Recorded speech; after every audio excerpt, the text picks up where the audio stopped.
Fala galera, bem-vindos a mais um vídeo aqui do canal Filho de Peixe e o tema de hoje, Giro de Notícias, a segunda edição desse compilado de informações com notícias, apurações, reportagens, com os fatos mais recentes e relevantes que envolvem o Santos nas últimas horas e nos últimos dias. Mas antes da gente entrar propriamente no tema do vídeo de hoje, eu queria falar com você que está assistindo esse vídeo. Dá uma olhadinha aqui nessa informação. Cerca de 95% das horas assistidas aqui no canal são por pessoas não inscritas. E eu queria me dirigir a você. Se você está chegando aqui pela primeira vez, considere se inscrever aqui no canal. E ative o sininho também, para que você receba essa e tantas outras notificações assim que o vídeo for postado.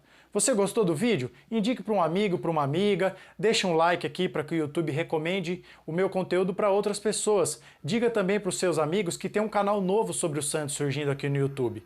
Não deixe de se inscrever, isso é muito importante para que o canal cresça cada vez mais.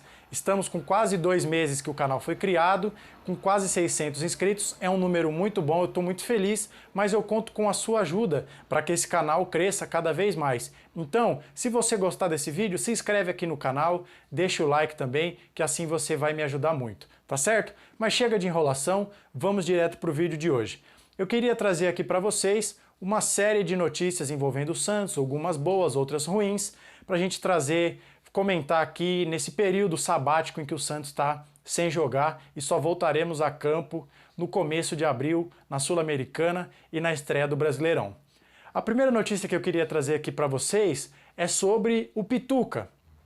Ontem, o All Sport publicou uma reportagem que pode ter passado batido para algum de vocês sobre a concorrência do Inter. Para quem não sabe, o Inter de Porto Alegre fez uma proposta para o Pituca, que joga no futebol japonês, no Kashima Antlers. A proposta, segundo os setoristas apuraram, agradou ao Kashiwa, mas o Santos não teme a concorrência do Inter. E a notícia que mais me chamou a atenção, o aspecto que mais me chamou a atenção nessa notícia, foi que o Santos mantém conversas com o Pituca e, segundo a reportagem do UOL, existem chances reais do Pituca retornar no meio do ano. Isso eu confesso que não estava no meu radar. O Pituca já foi sondado pelo Santos em diversas oportunidades, sempre havia ali o principal obstáculo, que era a direção do clube japonês, que não fazia nenhuma questão de liberar o Pituca, não tinha muito papo com os japoneses. O Pituca é uma das principais referências, é um dos pilares do time japonês. Houve recentemente, na última oportunidade em que o Santos negociou com ele, com o staff dele, houve ali uma queda de braço porque o Pituca se desentendeu com o técnico e chegaram ali ao limite de ou fica o Pituca ou fica o técnico. E para vocês terem uma ideia, caiu o técnico, o Pituca foi mantido, ele é até capitão do time, e é uma das referências, enfim. Então o Santos sempre esbarrou nessa questão. Mas a reportagem do UOL diz que o Santos tem sempre conversas aquecidas ali com o Pituca, conversas mensais, sonda a situação, e que pensando na janela do meio do ano, aquela janela ali que abre no meio de julho, que o Pituca seria ali uma chance real de reforço do Santos. Então, para mim era algo que não estava no radar. Vamos ver o desenrolar dessa negociação com o Internacional, mas o Pituca já deu diversos sinais de que a prioridade dele é voltar para o Santos. É um jogador que fez muito sucesso aqui, é muito querido pela torcida, então, ao que tudo indica, a prioridade dele é mesmo voltar para o Santos e a gente aguarda para que no meio do ano, se ele vier, seria de fato uma contratação maravilhosa, né? Porque o Pituca tem identificação com o clube e seria um baita reforço para o Santos para essa segunda metade da temporada. Segunda notícia que eu queria trazer aqui para vocês é sobre essa novela que virou o Jean Lucas. E aí, o volante que já jogou aqui no Santos também em 2019 e que está no Mônaco, vem ou não vem? Existe muita expectativa em torno desse jogador. O Mônaco não tem utilizado o atleta, já há cerca de 15 partidas do Campeonato Francês que ele sequer é relacionado, também ficou de fora de jogos da Copa da França, da Liga dos Campeões. É um jogador que, ao meu ver, tem bastante potencial, é um jogador que chegaria e tem, inclusive, condições de elevar o patamar do Santos, um jogador jovem, de 24 anos, mas que os franceses, apesar de não estarem aproveitando o jogador, não estão facilitando as negociações. O Diário do Peixe trouxe nessa segunda-feira uma informação de que o Santos fez uma nova proposta pelo jogador e as conversas avançam, apesar da diretoria do Santos estar um pouco pessimista com o desfecho dessas tratativas. Por quê? Os franceses, apesar de não estarem aproveitando o jogador, não abrem mão de uma cláusula que obrigue o Santos a liberá-lo em caso de proposta. E o Santos está calejado, já teve uma experiência negativa nesse sentido, quando o Jean Lucas jogou aqui pela primeira vez em 2019. Naquela oportunidade ele veio como uma moeda de troca daquela negociação do Santos com o Flamengo pela venda do Bruno Henrique, mas o Santos não acertou a tal da taxa de vitrine, né? O jogador veio para cá, era titular absoluto com o Sampaoli, se destacou, o Flamengo vendeu ele para o Campeonato Francês e, falando português, claro, o Santos ficou chupando o dedo, perdeu o jogador. Então agora o Santos já está calejado, já teve essa experiência negativa, não quer ser usado como trampolim pelo clube francês, que claro, se não está facilitando a negociação é porque vê que o Jean Lucas aqui no Santos tem potencial de se valorizar e eles não querem perder o jogador. Mas aí o UOL também publicou uma reportagem dizendo que o empréstimo seria pago pelo Santos, o Santos pagaria para que o Mônaco liberasse o Jean Lucas, o Santos arcaria com 100% dos salários e já saíram outras apurações no sentido de que o Santos ofereceu ao Jean Lucas um salário padrão Europa, mas o Mônaco também quer a obrigação de compra.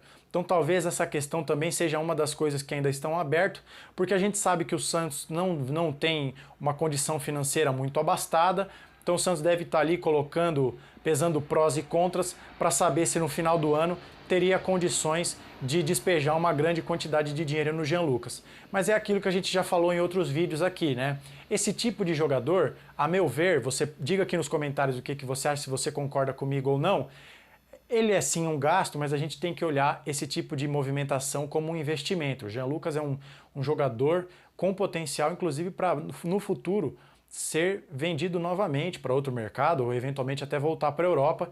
Então eu acho que é uma negociação que o Santos precisa levar com carinho e ir até onde der, ver qual que é o limite financeiro e tentar viabilizar essa contratação, perdão. Mas vamos aguardar aí os próximos passos dessa negociação. Existe a expectativa de que os franceses respondam em breve para saber se o Jean Lucas volta ou não para a Vila Belmiro, tá certo? Então vamos aguardar aí os próximos passos dessa negociação. Terceira informação que eu queria trazer aqui para vocês nesse nosso giro de notícias é o chapéu que o Santos levou do Bahia pela contratação do Ademir, o ponta que joga pela direita, canhotinho, apelido dele até Fumaça, né? Um jogador bastante arisco, bastante veloz.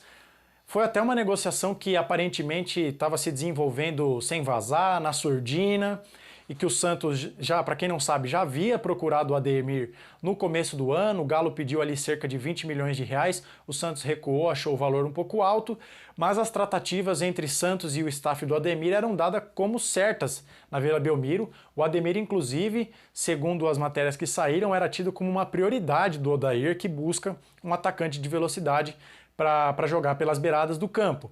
Mas aí no meio do caminho o Bahia entrou no negócio e atravessou e deu um chapéu no Santos pelo Ademir. As informações dão conta de que ele será comprado pelo Bahia, né, que virou uma SAF administrada pelo Grupo City, será comprado na casa dos 13 milhões de reais, aproximadamente 2,5 milhões de dólares. E aí eu queria só fazer um comentário aqui para vocês, né? Acho que esse desfecho ele é um exemplo de como o Santos tem se apequenado nos últimos anos. Com todo respeito ao Bahia, que agora é administrado por um fundo do Grupo City, né? Tá uma condição de investimento muito na frente do Santos, mas a gente tem que lembrar que até o final do ano passado o Bahia disputava a segunda divisão do Campeonato Brasileiro, né? Então o Santos está ali consultando o jogador. Parece que o Santos foi o primeiro clube a sondar ali o Ademir, que não joga no Atlético Mineiro, via com bons olhos essa possibilidade de se transferir. O Santos vai ali, a negociação se arrasta, demora para chegar nos valores que as partes querem.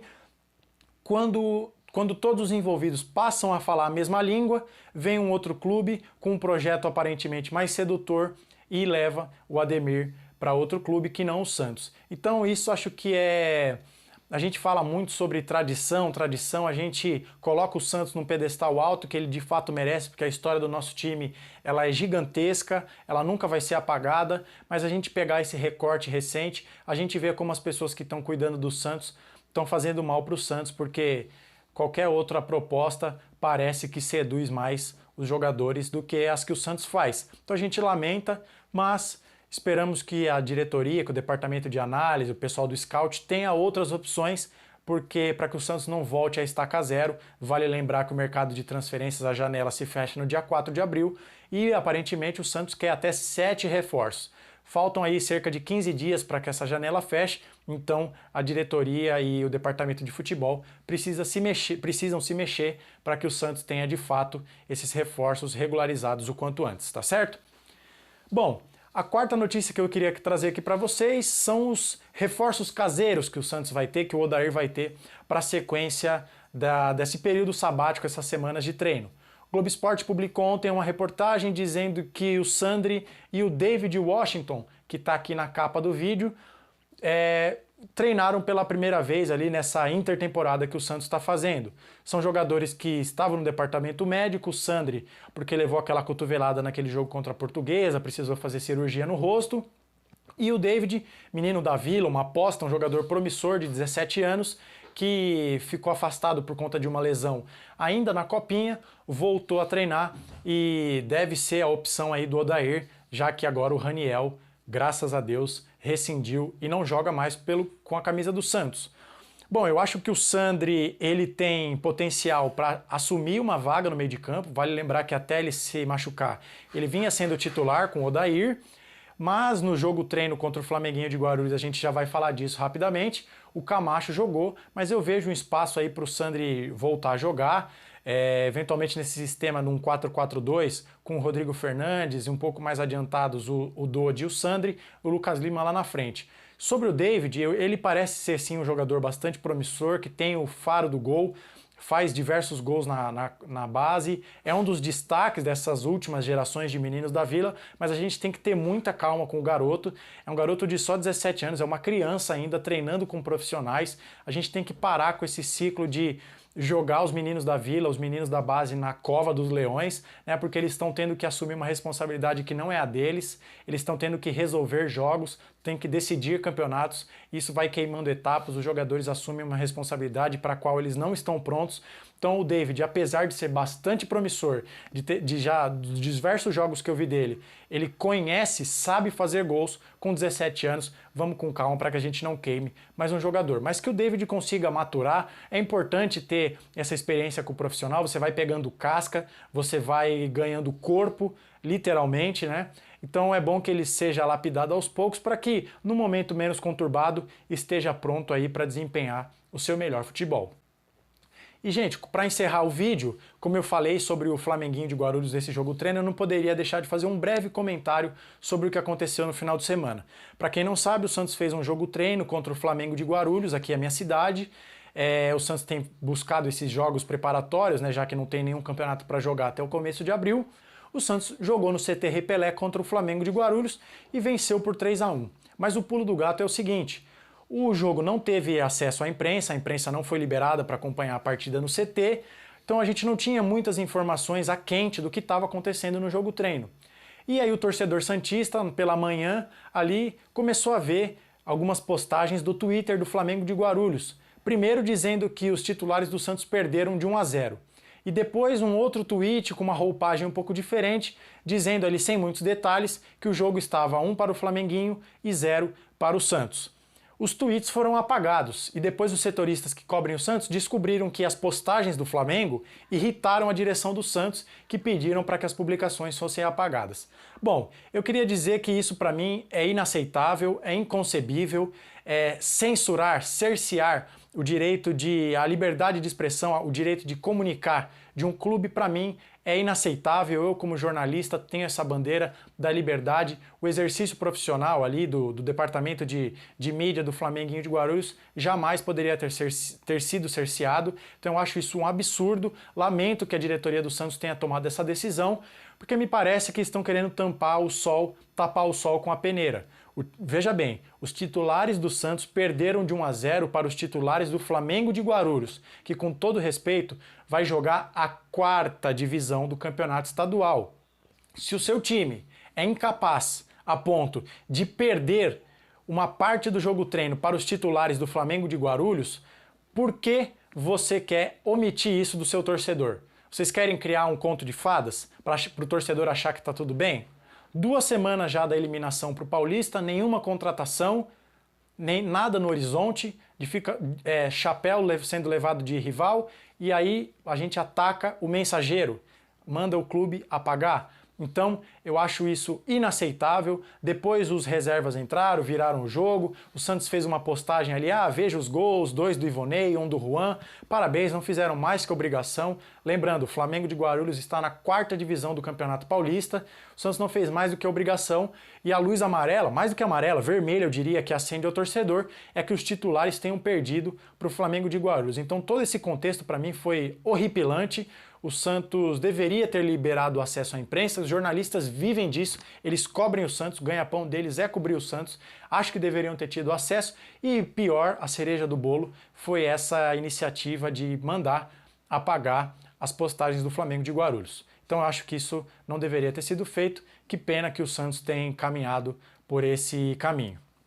E bom, é isso. Esse foi o giro de notícias aqui com as últimas informações envolvendo o Alvinegro da Vila Belmiro, que ainda tem mais 2 semanas de preparação até voltar aos gramados, e a gente espera que até lá reforços sejam trazidos, que o time consiga ganhar uma nova cara, para que a gente tenha uma sequência de temporada menos pior do que teve nesse começo do Paulistão, tá certo? Então, mais uma vez, não se esqueça de se inscrever aqui no canal, ativar o sininho para que você receba essa e tantas outras postagens assim que elas forem ao ar, deixe um like também para que o YouTube recomende o meu conteúdo para as outras pessoas, e eu peço aqui, vou lançar um desafio aqui para vocês. O canal está completando 2 meses de vida e a gente já está quase com 600 inscritos. Eu agradeço a todos vocês que já se inscreveram e acompanham aqui os vídeos. Mas eu queria lançar um desafio para vocês. Junho é o mês do meu aniversário e eu queria contar com você para me dar um ótimo presente. Será que a gente consegue chegar à marca de 1000 inscritos até o final do mês de junho? Eu conto com você. Se você gostou desse vídeo e gosta dos meus comentários, das minhas análises, manda esse vídeo para um amigo, para uma amiga, diga para eles que tem um canal novo sobre o Santos surgindo aqui no YouTube. Eu conto com a sua audiência, com o seu compartilhamento, para que o canal Filho de Peixe cresça cada vez mais, tá certo? Então nos vemos no próximo vídeo aqui, vamos ver como o Santos vai se mexer no mercado de transferências e a gente espera que o Santos consiga sair dessa maré de azar tão logo, porque o Santos merece estar na prateleira alta para honrar a sua história. Então nos vemos no próximo vídeo, um abraço a todos e até a próxima!